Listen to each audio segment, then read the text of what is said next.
Hello, everyone. Thank you for joining our NOLS event today. With us today is Trent Shores, the former United States Attorney for the Northern District of Oklahoma. Mr. Shores is a citizen of the Choctaw Nation and a 17-year veteran of the Department of Justice. He recently joined Gables Gotwheel in City of Tulsa as a partner. So, Mr. Shores, thank you for joining us today. Hey, Nicholas, thank you so much for having me. It's really exciting to get to talk with you guys, albeit virtually, but after the last year, I think we're all pretty much used to this by now. A couple of disclaimers at the forefront.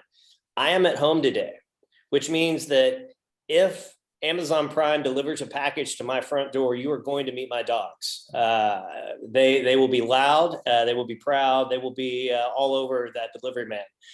Second, I do have a 2-year-old who is here in the house with me. He hasn't done anything meme worthy yet, but he is always a possibility to do a Zoom bomb and jump in and share his thoughts on the McGirt decision as well. So if we're good with that moving forward, then I think we're ready to go. Halito Chimachukma, that is Choctaw for hello, how are you? I am a very proud citizen of the Choctaw Nation here in Oklahoma.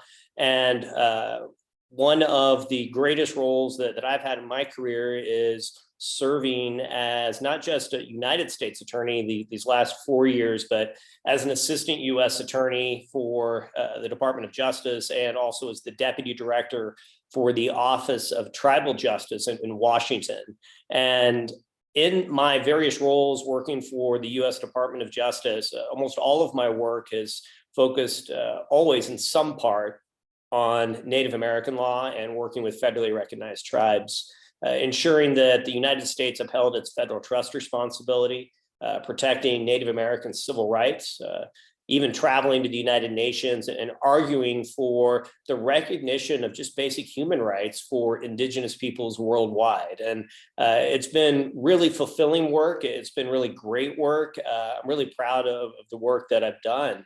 But with the change in the last election and administrations, there's also a change in my role.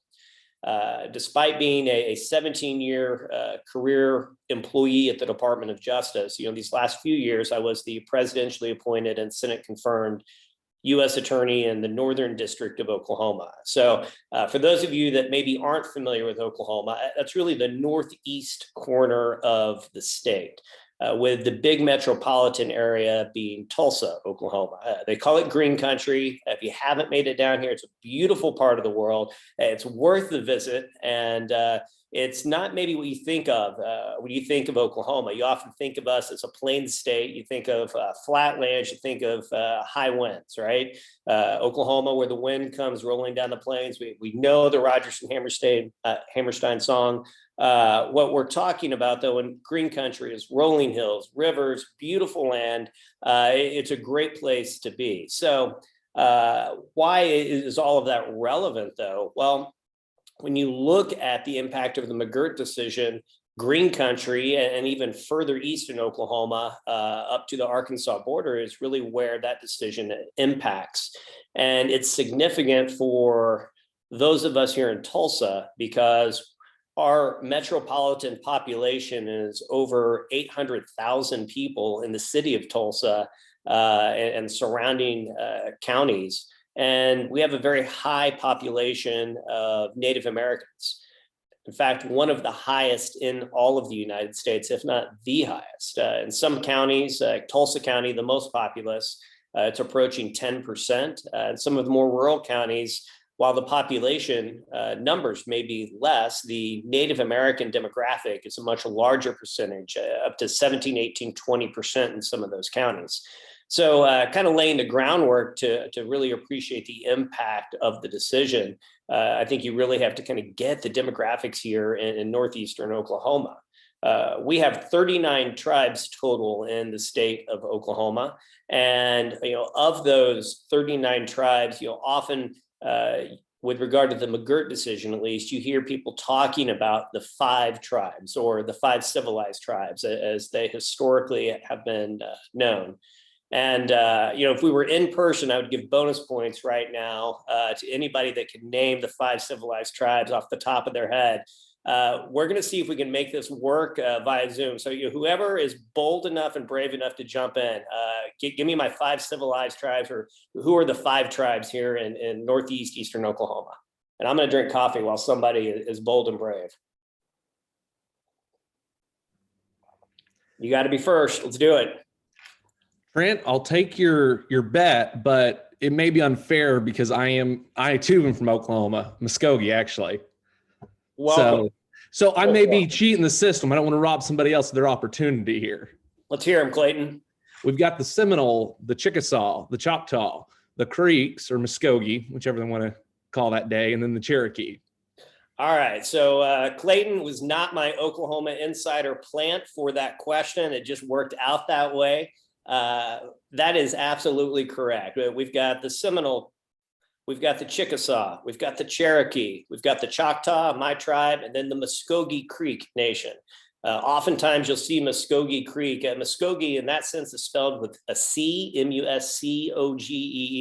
And then in parentheses afterwards, it says Creek. You actually don't need to say both. It's redundant. Muskogee refer to themselves as Muskogee. The colonists and frontiersmen referred to them as the Creek.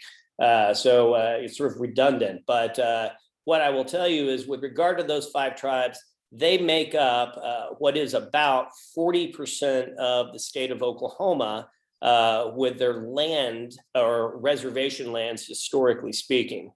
What I want to do, just to give you some perspective on that, is share my screen real quick to show you what it is that we're talking about when we talk about, can everybody see that? Seeing some heads nod? Okay. What we're talking about the 5 tribes. When the United States forcibly removed the 5 tribes from the southeastern United States and made them travel to what at that time was Indian Territory, they located them throughout the eastern and northeastern parts of the state.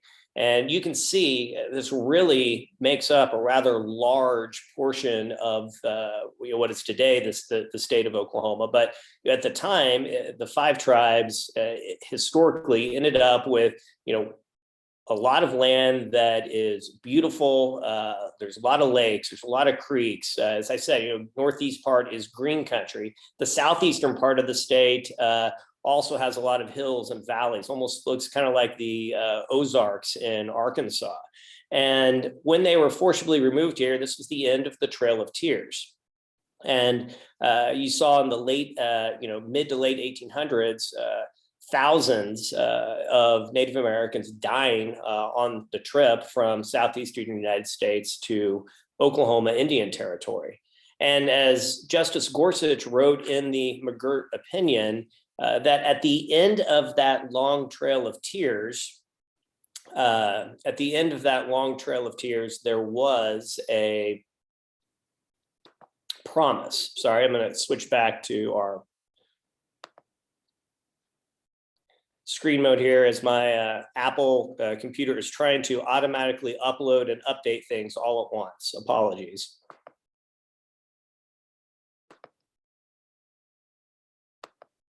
There we go. All right. And at the end of that trail of tears was a promise. And that promise was, millions of acres of land in Indian Territory. Of course, as settlers continued to move west, what we saw was interest in these lands. And the Oklahoma enactment in 1906 began looking at making Oklahoma part of the Union.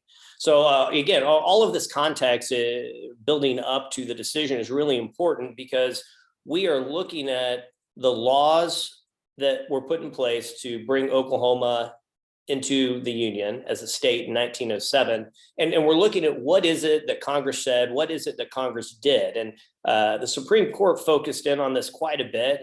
Justice Gorsuch, being a textualist, really looked at, what is it that Congress specifically said? Did they clearly abrogate these treaty rights? Did they clearly say that the United States intends to disestablish the Muskogee Reservation? And the dissent adopted some of the arguments of the United States and of the state of Oklahoma and saying, well, we think that there's a series of laws that really show what Congress's intent was. And we can look at the last 100 plus years in the state of Oklahoma and how jurisdiction has been exercised.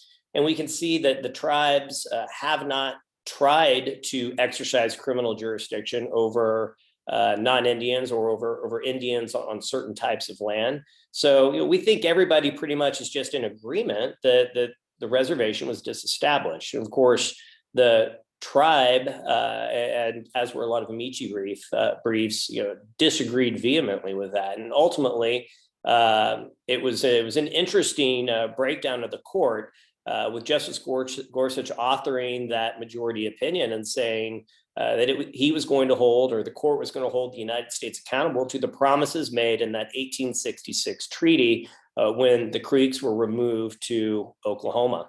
And that moving forward, the jurisdictional structure of the state would change. So when I'm asked to summarize this decision, I'm going into a little bit more detail here with you guys, because I want you to understand the history building up to it. But it's really easy to explain the McGirt decision. All right, here's what happened. The state of Oklahoma lost jurisdiction to prosecute criminal violations that occurred on the Muskogee Reservation if it involved an Indian defendant or an Indian victim. Pretty straightforward, right? We look at the boundaries of this reservation that was recognized as never having been disestablished. We look at whether or not a defendant is Indian or non-Indian. We look at whether or not a victim is Indian or non-Indian. If anybody in there is Native American, then that is likely a federal and or tribal case. Because we know, right, from the Major Crimes Act that the United States and Indian tribes share concurrent jurisdiction over certain crimes that occur in Indian country.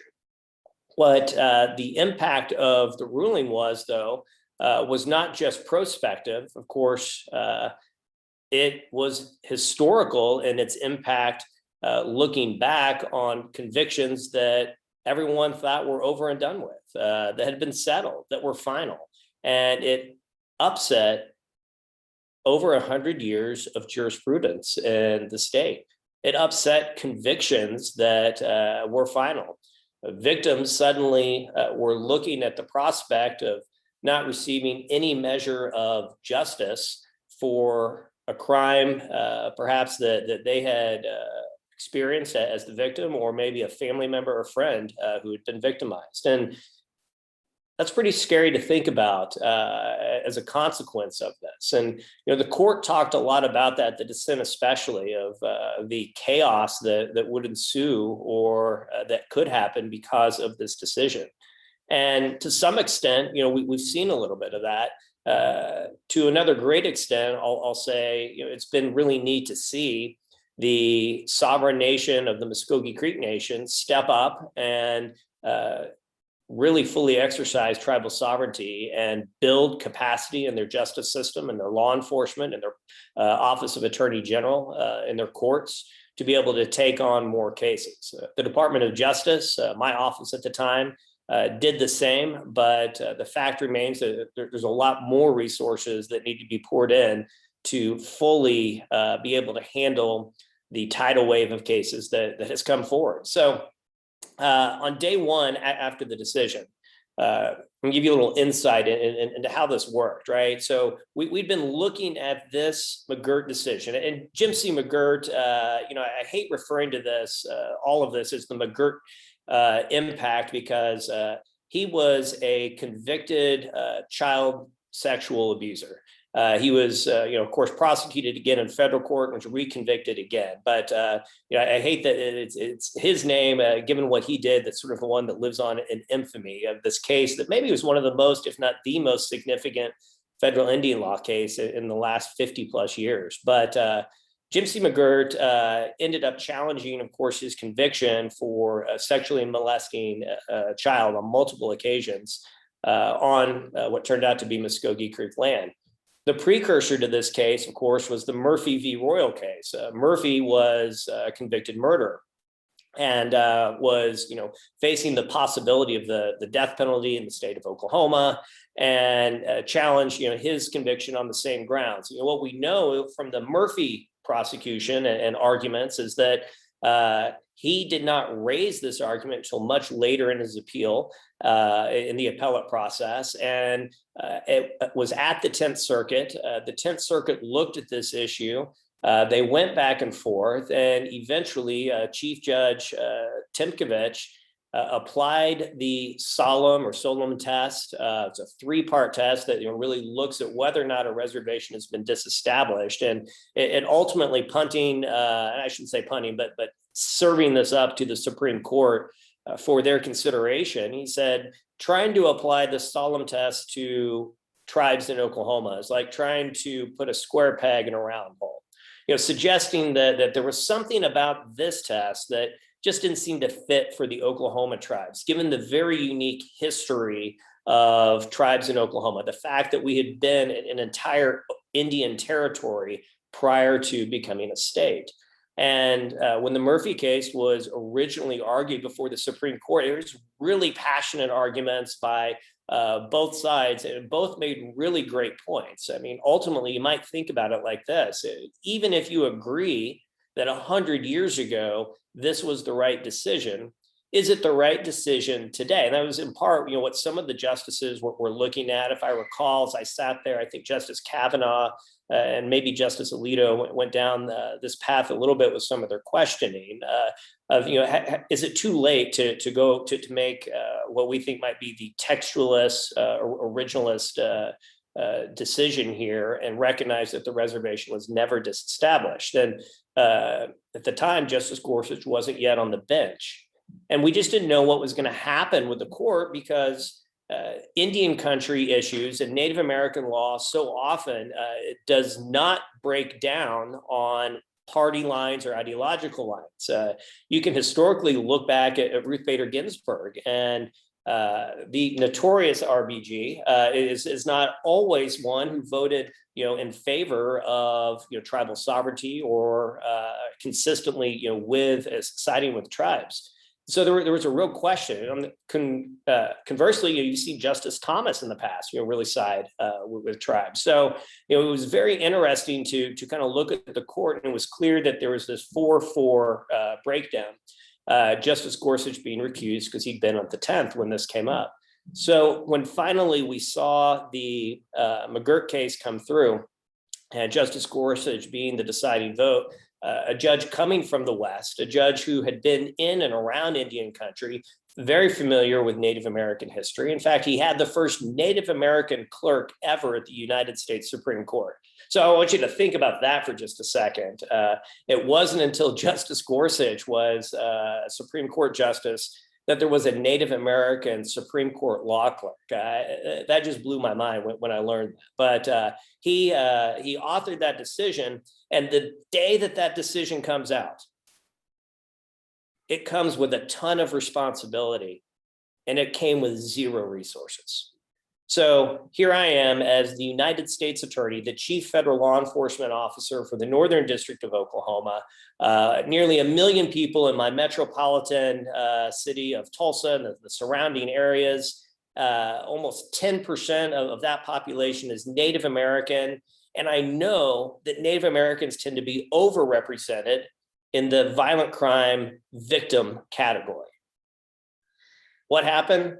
Well, we saw from day one, our caseload increased in the U.S. Attorney's Office by over 300%. Again, our workload increased by 300%, but our resources did not. We did not immediately have on hand anyone who was able to help us prosecute these cases. We didn't have more assistance from support staff.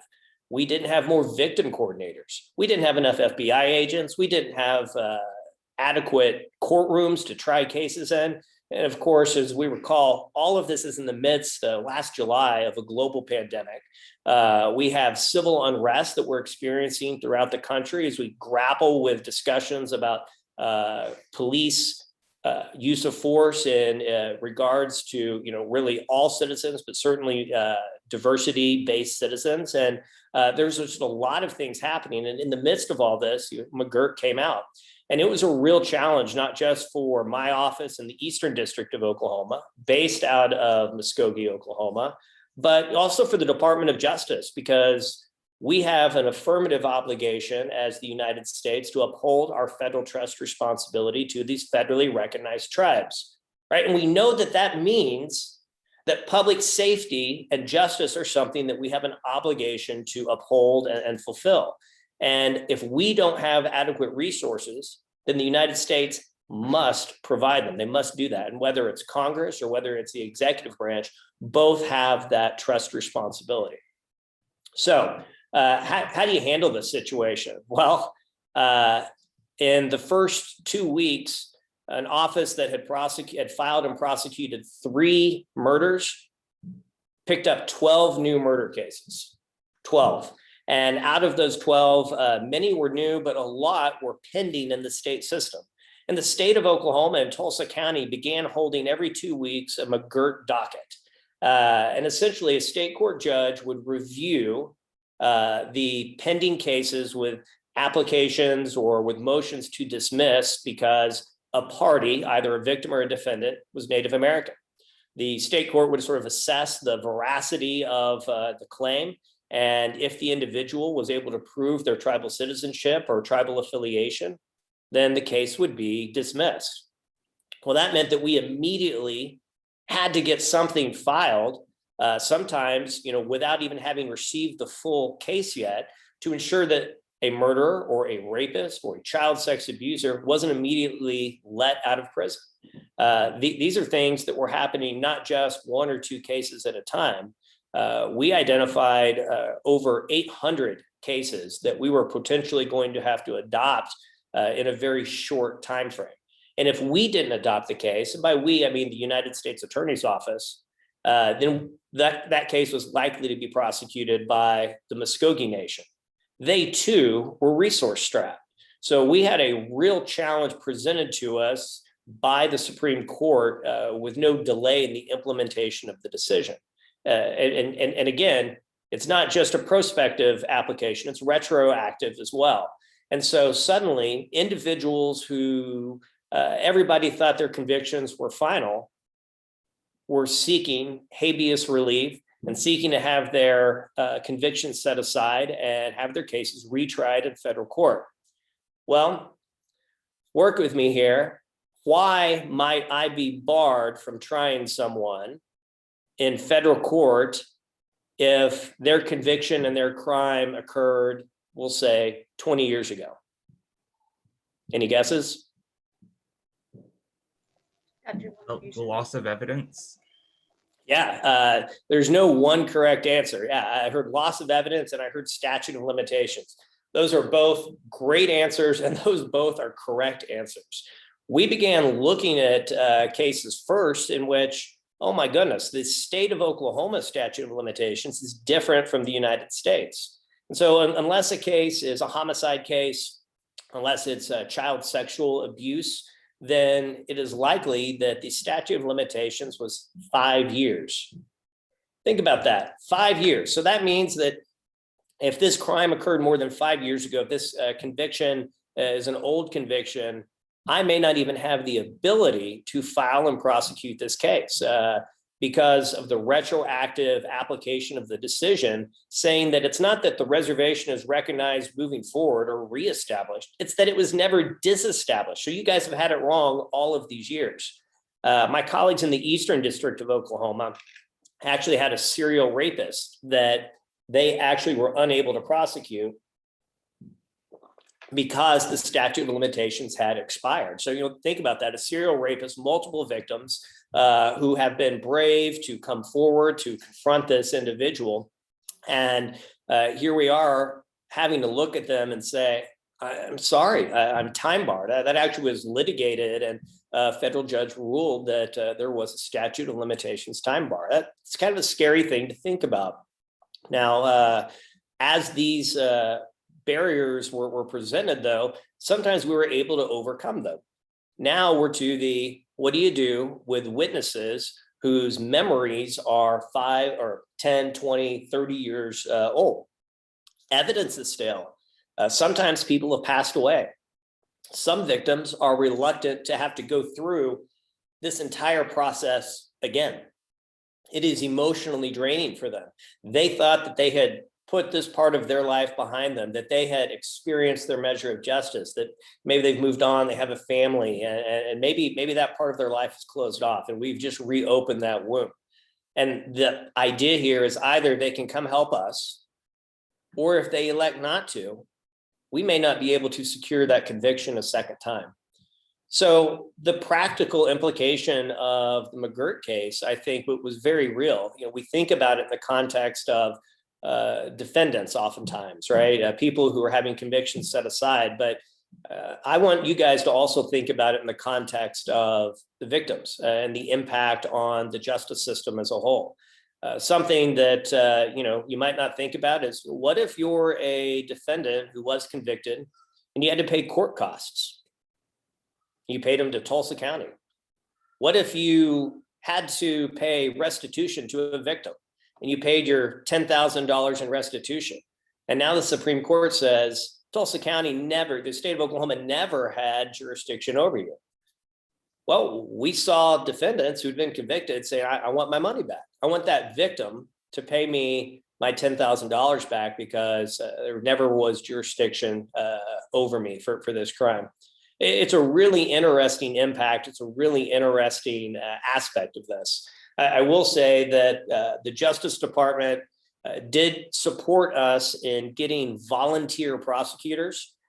We had volunteers from Brooklyn, from Seattle, from Miami, from Dallas, from Albuquerque, really from all over the United States, coming to Oklahoma to volunteer their time to help us take on this avalanche of cases. And that group, we actually only had 12, but that 12 turned out to be a real godsend for our office. The FBI began sending people here on temporary duty assignments, and they would rotate in and out every 60 days, but it was of great help. And then we began working with cross-deputization agreements. And so if you aren't familiar with these, right, this is where one sovereign agrees to cross-deputize another sovereign's law enforcement officials so that they have jurisdiction to do whatever they need to do in that other sovereign's territory.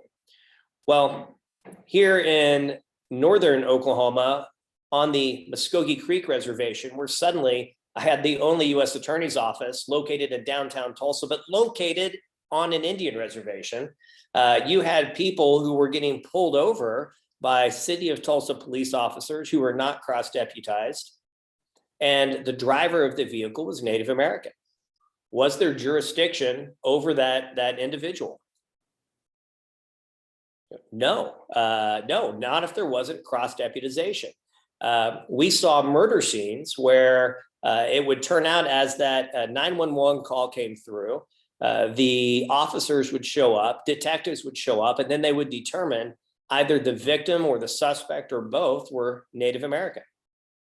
Well, suddenly the City of Tulsa homicide detectives realized if they aren't cross-deputized, they don't have the authority or jurisdiction to be there and continue in this investigation. And so here we are, it's about 2 a.m. And maybe it's a domestic violence call, maybe it's a domestic that escalated into a homicide.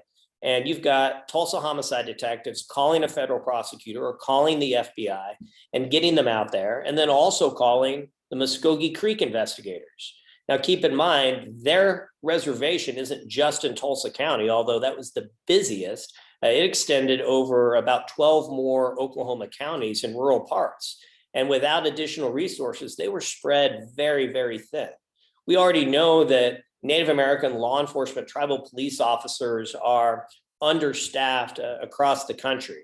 About 1.3 officers per I believe it's 1.3 officers per 1,000 square miles, which is different from their similarly situated non-Indian rural counterparts. That's right at 3.2 for non-Indian rural communities. And it really means that at any one given time, you might have 2 tribal police officers on duty to patrol, we'll say, an area the size of the state of Delaware. That's just not going to get it done. That's going to present real challenges. You're a mile wide and an inch deep. And that is at times how we felt at the U.S. Attorney's Office. It's how our partners at the Muskogee Creek Nation AG's office and tribal police, the Light Horse, how they felt. So we had the chief of the Light Horse come down to the scene of the domestic homicide and administer an oath on site to the Tulsa police homicide detectives to immediately cross-deputize them right there on the spot so that they could continue doing their job. Just think about that, right? This was, everybody was on the same page, whether it was the state of Oklahoma, the tribal law enforcement, or tribal government, or the United States. Nobody wanted to see criminals set free. Nobody wanted to see victims go without experiencing a measure of justice. And that was true both prospectively and retroactively. And as we did this, we began to see we needed to do more mass cross-deputizations. So that became a real crucial component to this to ensure everybody had the right deputizations to be wherever they needed to be at whatever time that they were there. It also meant that in the interim, we might lose a few cases here or there, right? If you aren't cross-deputized and you've given out a city of Tulsa ticket to a Native American citizen, then it might be, if that's challenged, that the city might not have jurisdiction or the state might not have jurisdiction. But that was the kind of stuff that the U.S. Attorney's Office didn't have time to look at. And by that, I don't mean that they didn't necessarily have the interest or the impetus to do it. They didn't have the ability. We were underwater. And to this day, that office continues to be understaffed and working 24/7 around the clock. It is a testament to the oath that the men and women of U.S. Attorney's Office and of law enforcement take, and really their sheer will, their true grit to get the job done. Because what we know is that with that 300% increase in cases that we saw, it only got to be more so once the Oklahoma Court of Criminal Appeals in the last 2 weeks came down with decisions that expanded the McGirt decision to the Cherokee Nation Reservation, to the Chickasaw Reservation, and still to come, I believe we have the Choctaw Reservation and Seminole reservations that should be coming or being recognized as also not having been disestablished very soon as well. So sort of long and short of that is, right, we know that whatever percentage it was before, that has only exponentially increased. And again, the resources haven't exponentially increased along with it. Some recent news reports I've seen, the Justice Department has said we are reviewing the impact of this significant Supreme Court decision on our resources in Oklahoma. Well, they have been doing that, I know, the last 6 months of the last administration. And then I had the opportunity to brief the transition team with the Biden administration on this specific issue and identify it, frankly, as a top 3 or 5 issue for the Department of Justice.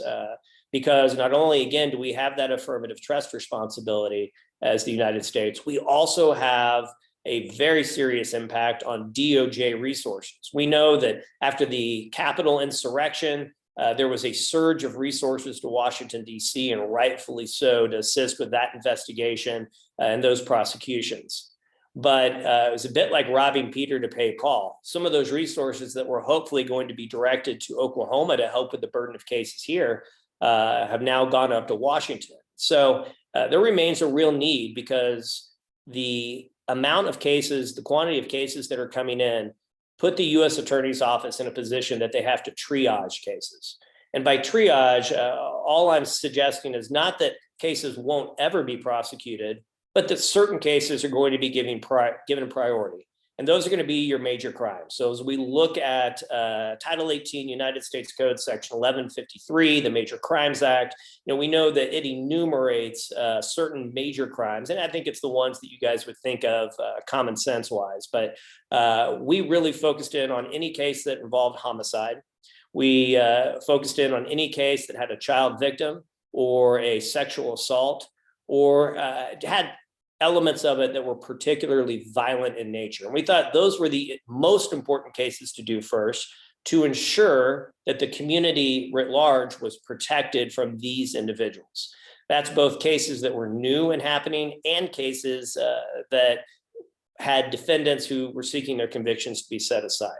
We didn't want any of those to fall through the cracks. So today, where we are is looking at the possibility that as many as 6 Oklahoma death row inmates could have their convictions set aside.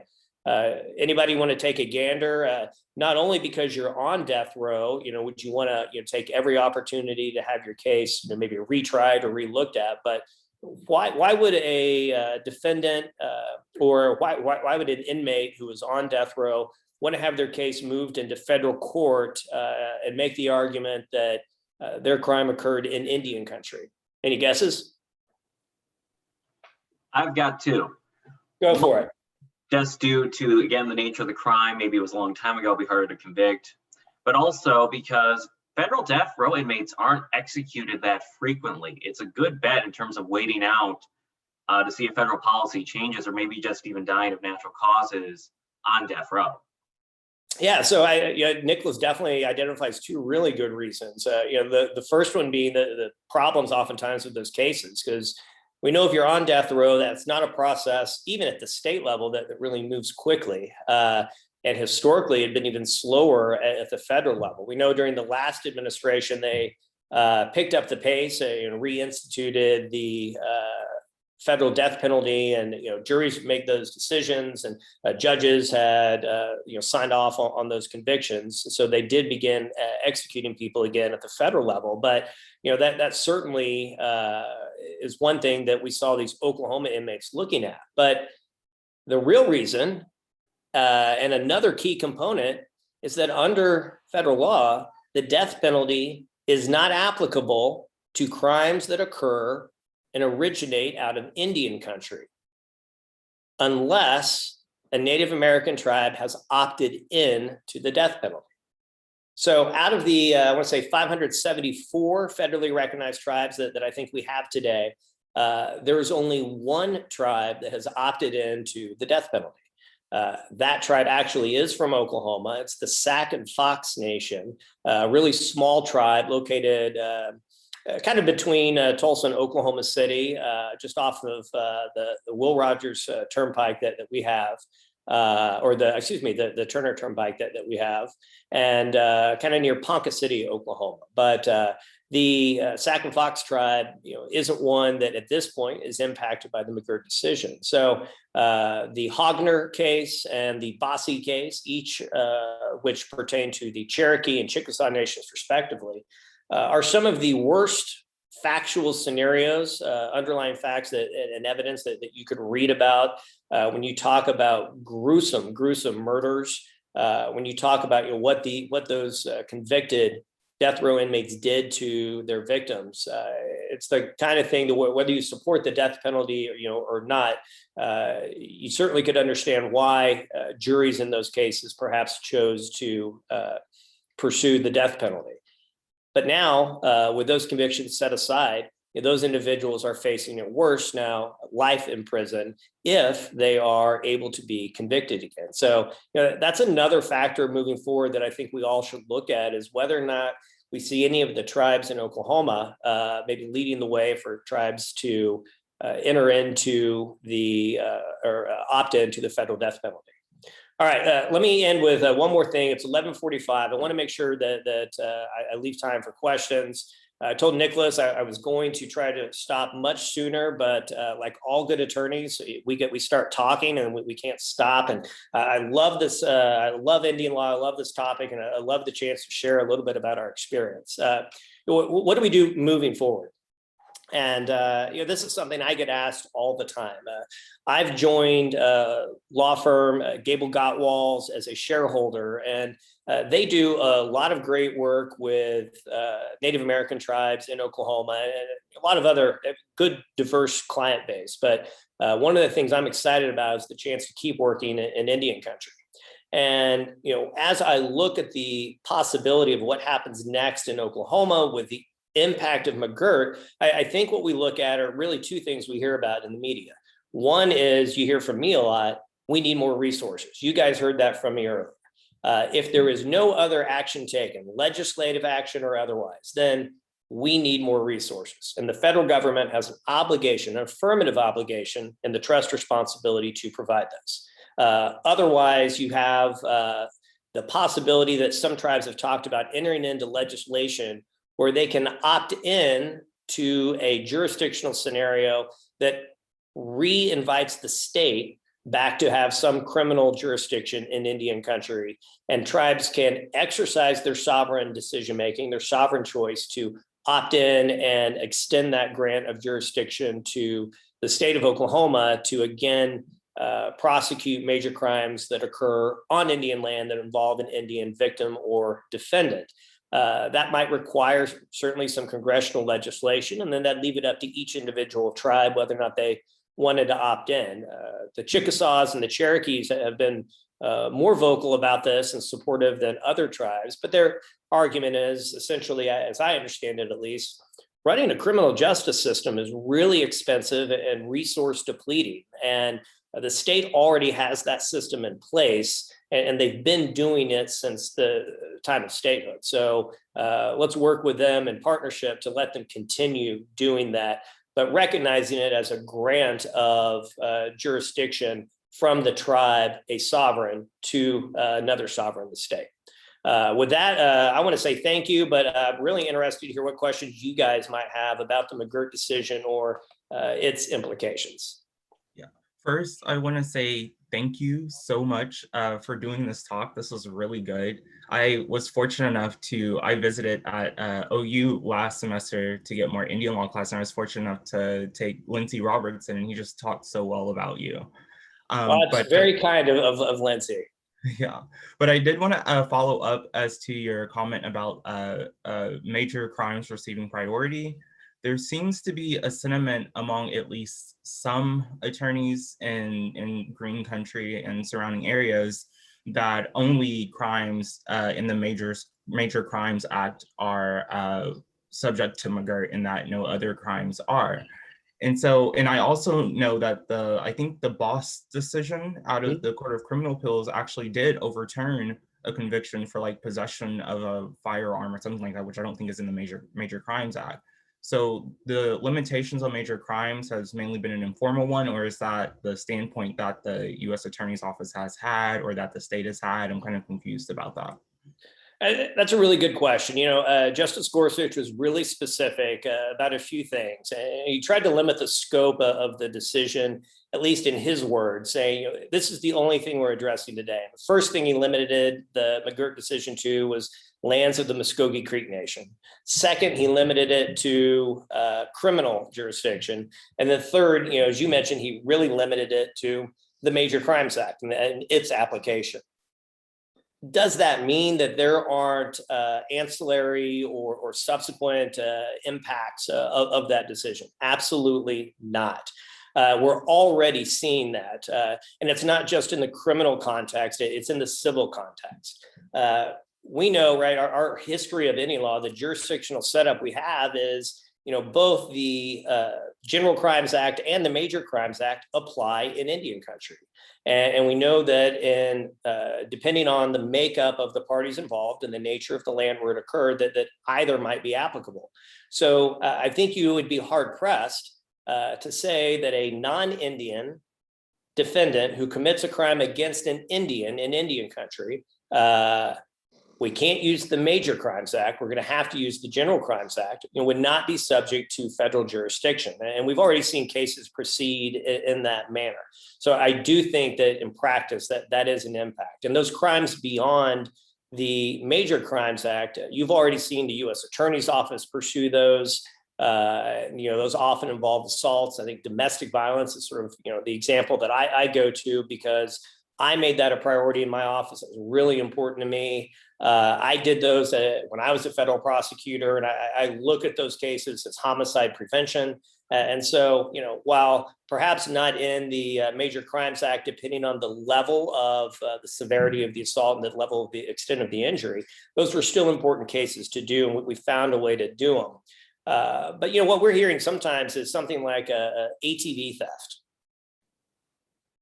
I mean, I have trouble prioritizing an ATV theft over a child sexual assault case. It doesn't mean that victim who lost their vehicle isn't entitled to a measure of justice and relief and to get that vehicle back, and that individual should be held accountable who stole it. But those are the kinds of cases I think that where we see some of those at least timely limitations being applied. Hopefully, there will be timely justice if more resources are allocated.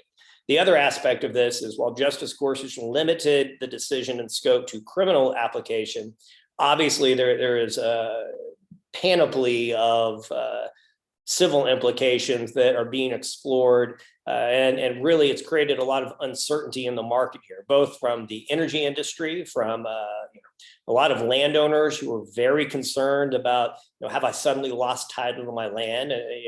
As I say here in Oklahoma, there's a lot of chicken littles out there that when this decision came out said the sky was falling, and that's not quite the case. And by not quite, I mean it's not even close to the case. Everybody still owns their land in fee simple. It may just be located within the bounds of the reservation now. There are examples throughout the country where that happens. And we know from the Supreme Court's test that it applied in Montana that unless that non-Indian has entered into a consensual relationship with the tribe, through a business contract or otherwise, or has in some way engaged in activity that threatens the sovereignty or economic security of the tribe, that they aren't going to be subject, that non-Indian won't be subject to tribal jurisdiction. And I think we'll see that play out. We have had a local, I think it was a plant of some sort, as a utility or a plant, already challenge the county's ability to assess a tax, property tax on the plant. So I think we'll see some taxation issues pop up immediately. But for the most part, the civil implications that may exist, those are things that the state and the tribe are really well equipped to compact or reach agreement on among themselves without the need for the federal government to come in and get involved. And that's always my advice to folks. We've seen what the federal government does, what the United States does when it comes in to manage its local affairs, especially in Indian country. The results haven't been pretty. That's why every president since Richard Nixon has adopted tribal self-determination. And that's where we've really seen tribal sovereignty flourish. And with some tribes certainly retain culture and language and begin to diversify their economy and experience prosperity. Thank you. What else? I know we're at 11:51, and I expect folks have class to probably get to soon, but or I should say 11:51 for me here in Oklahoma. So, Mr. Shores, you mentioned you briefed the transition team, but first, when this decision came down, did you ever get a chance to speak with Attorney General Barr? And then with the transition, did you speak with future Attorney General Garland? Yeah, I think Attorney General Barr probably had that 918 area code for Tulsa memorized because I was calling the Justice Department so often. I will actually tell you a real blessing for the Oklahoma U.S. Attorney's offices was having Bill Barr as Attorney General during this time. He had the Native American portfolio in the Reagan White House in the late 80s. And so he actually had a great academic and practical understanding of federal Indian law, and then had beyond that taken a personal interest in Native American culture and histories in the United States. And I'll tell you, even to the extent he'd written a screenplay about a Native American that had a Cherokee and Creek Indian that had written or that had received, I believe it was the Medal of Valor for bravery and courage in serving in the U.S. military. And when he first heard about this issue, after becoming Attorney General, he was very engaged on it. And he actually visited Oklahoma, visited the Cherokee Nation, and spent a lot of time with him. And he was the one who really helped us to be able to get the temporary resources, helping facilitate first those initial volunteers, and that required his approval, and getting the FBI agents out here, and then helping to give us some term appointments for another year. So his familiarity with the issues was great. He also invited the Muskogee Creek Nation principal chief and second chief to meet with him personally in Washington.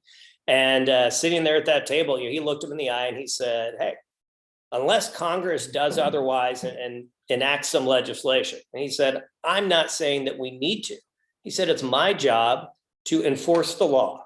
The Supreme Court has issued its decision, and unless and until otherwise, McGirt is the law of the land, and that's what we're going to do at the Justice Department, is implement that decision." So he was really a great ally for Indian country. In fact, he made multiple trips to Indian country as Attorney General, some of those being Alaska, Montana, and then in Oklahoma.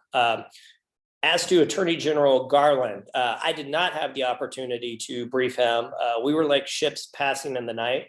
I was the only Native American U.S. attorney, and as a career employee, certainly had hoped to have the opportunity to stay on and continue serving at the Justice Department. But elections have consequences, and one of the consequences was I lost my, or I was asked to resign along with the other remaining U.S. attorneys. So the transition team discussions, though, were with former Obama era U.S. attorneys who, again, I love working at the Justice Department for nearly 18 years, because you see a lot of the same faces, and a lot of the people that come into those positions, political or otherwise, they get it. It's the best way I can describe it. They get it.